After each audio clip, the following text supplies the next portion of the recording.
اور شیعہ فوجیں بنا کے ان کے علاقے کا دفاع کیا، کتنے ہی مومنین شہید ہوئے ان مسیحی اور عیزتی لڑکیوں کی آبرو بچانے۔ آغا سیستانی نے حکم دیا کہ پیسہ خرچ کیا جائے ان کی لڑکیوں کو خرید کر ان کے ماں باپ تک پہنچ۔ بس یہ جو IS والوں نے ظلم کیا، یہ چیز سبب بنی کہ اس کے دل میں قرآن سے ایک نفرت، پھر ہم کہیں کہ اس کے دل میں نہیں ہونی چاہیے تھی، کیونکہ شیعوں کو بھی تو یہ دیکھ رہا تھا، دیکھنا چاہیے تھا کہ جو قرآن اور اہل بیت کے صحیح ماننے والے ہیں وہ تمہارے ساتھ اتنی محبت سے پیش آ رہے ہیں، تو تم نے کیوں قرآن کی توہین؟ اب ہمیں توجہ دلائیں کہ اس کی گفتگو کو مسلمان عام طور پہ نہیں سن رہے، لیکن یورپ میں اس کی گفتگو خصوصاً دینی حلقوں میں چل رہی ہے، مختلف جو سیمینریز ہیں وہاں پر ڈسکشن ہو رہا ہے، اور یہ ہم توجہ دلائیں کہ اس کے نظریات بڑی تیزی سے پھیلیں گے، اور یہ سمجھنا کہ جی سویڈن والے اس کو عراق کے حوالے کر دیں گے تو یہ بہت بعید ہے، اور یہ اس وقت سویڈن کی ڈیموکریٹک پارٹی کا رکن بھی، اور اسی طرح سے عراق میں اس نے ایک ملیشیا کا سربراہ بھی تھا جس کا نام تھا کتائب روح اللہ عیسیٰ ابن مریم۔ اب جو اس نے گفتگو کی وہ ہم کچھ بیان کرتے ہیں کہ،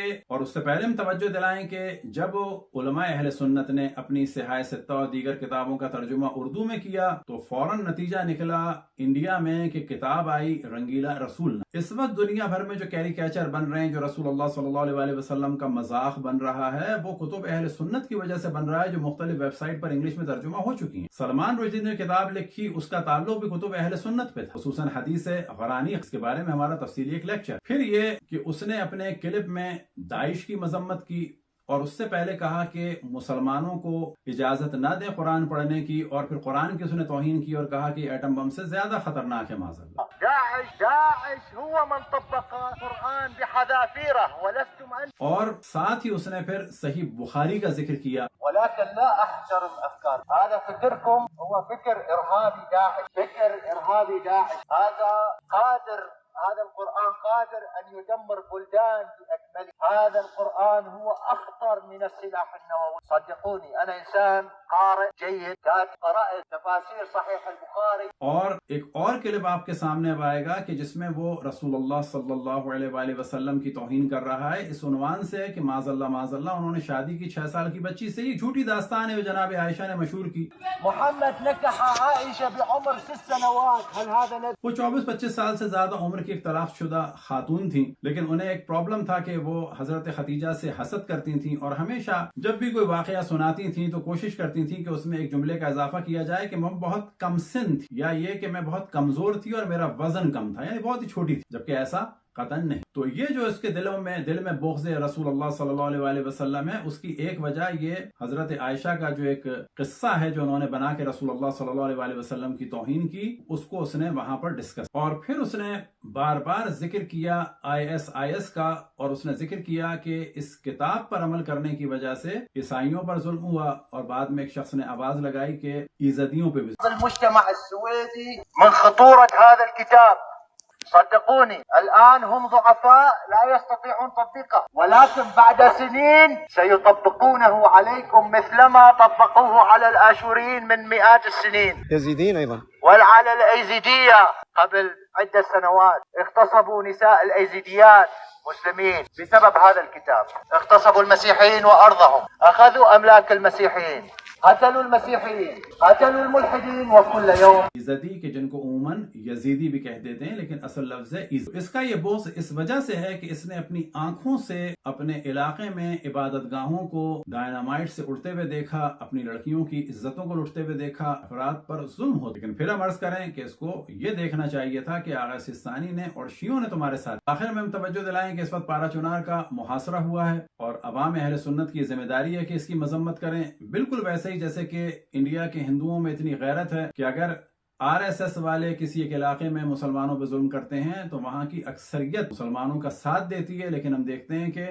اسلامی ممالک میں جب نان مسلم پر کچھ ہوتا ہے یا رسول اللہ صلی اللہ علیہ وآلہ وسلم اور ان کے اہل بیت سے محبت کرنے والوں پر کچھ ہوتا ہے تو ایک بڑی تعداد اہل سنت کی خاموش، اس خاموشی کو ختم کرنا ہوگا، ورنہ جدید دور میں سب ہی مذہب اہل سنت کو برا کہیں گے۔ اور وجہ یہ ہے کہ مختلف ادوار میں مختلف جگہ ہمیشہ علماء اہل سنت نے اور اہل سنت بادشاہوں نے پبلک پر ظلم کیا، اور ایک پوری طویل فہرست ہے کہ کہاں کہاں کب کب علماء اہل سنت اور اہل سنت سنت نے بے قصور لوگوں کو قتل کیا، اور بڑے بڑے جینوسائڈ ایسے ہیں کہ جن کا دار و مدار خود اہل سنت علماء اور ان کے فتووں۔ دعا ہے کہ خداوند تبارک و تعالی تمام ادیان کے ماننے والوں کو توفیق عطا فرمائے کہ وہ علمی گفتگو کریں اور کسی کے بھی دین کا اس طرح سے مذاق نہ بنائیں۔ واللہ علی محمد و